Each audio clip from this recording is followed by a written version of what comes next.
Hey, pilot, welcome back to Ready for Pushback. It's a solo show. It's a great day to be alive, and I hope you are gonna get some flying this week. Most pilots don't understand what career opportunities are available in the world of aviation. They're making career decisions based on advice from friends or posts on internet forums, meaning they are taking huge risks with their livelihood without having all the details.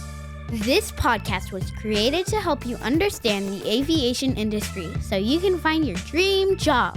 Let's get ready for Pushback. Here's your host and my dad, Nick Fialka.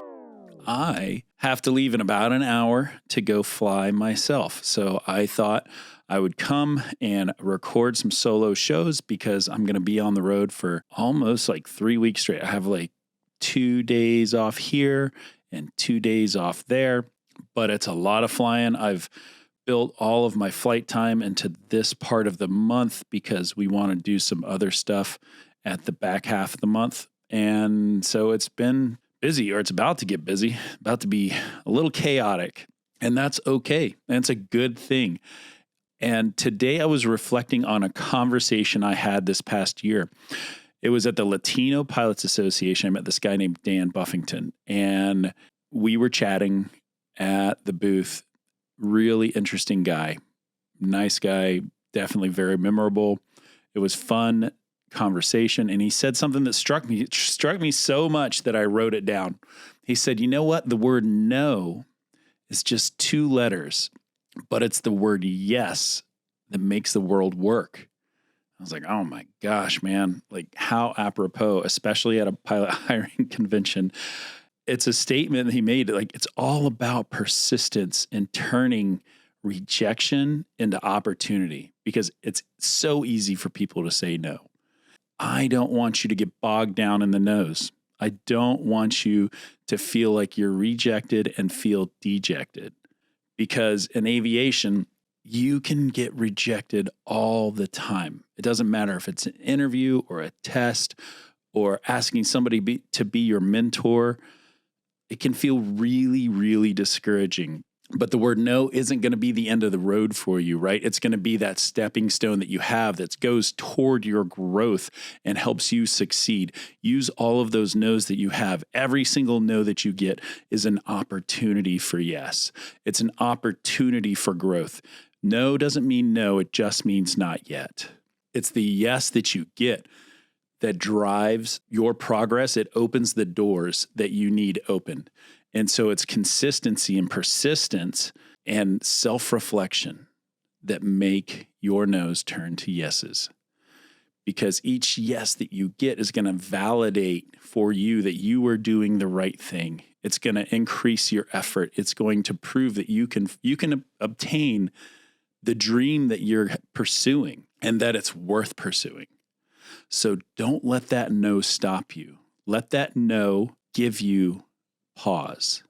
Let that no help you look internally and make corrections and make adjustments so that you can transform that no into a yes.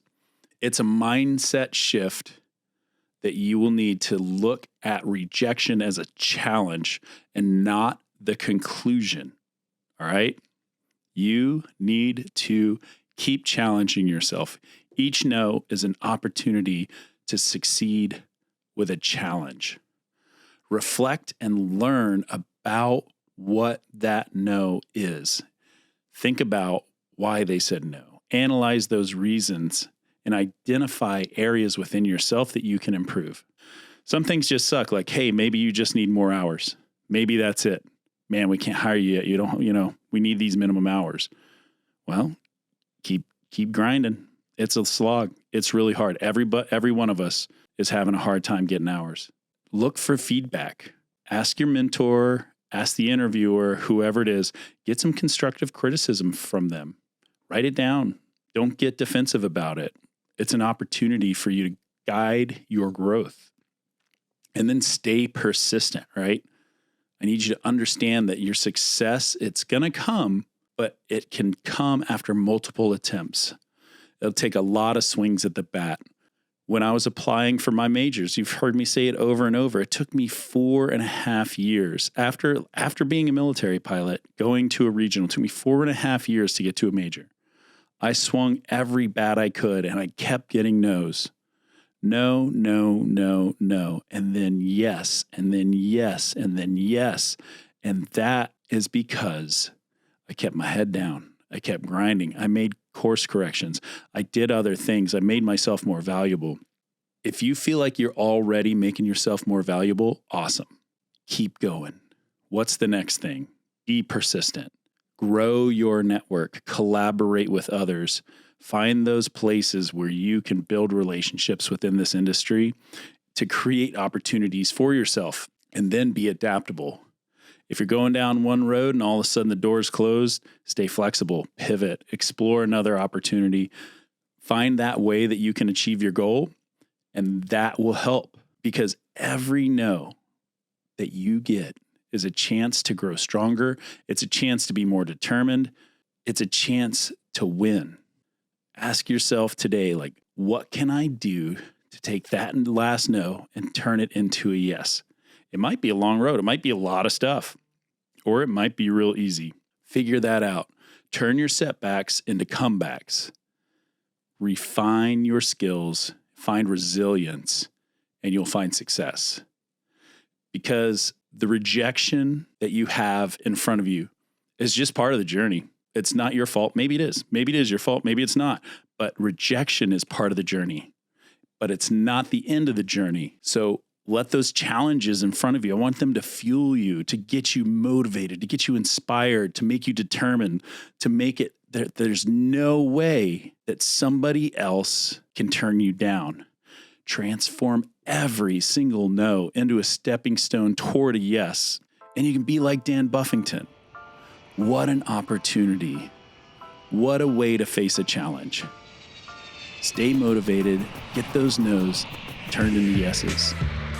All right, pilots, that's the episode. I hope you've really enjoyed it. But before you go, do me a quick favor, subscribe to my show, and leave me a review. Give me a 1-star review if it was totally worthless. Give me a 5-star review if it was the most amazing thing you've ever heard.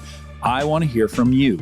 So if you can give me a review, subscribe to the podcast, make yourself a little bit better, I will be happy. You'll be happy. We'll keep crushing. I cannot wait to see you on the next episode.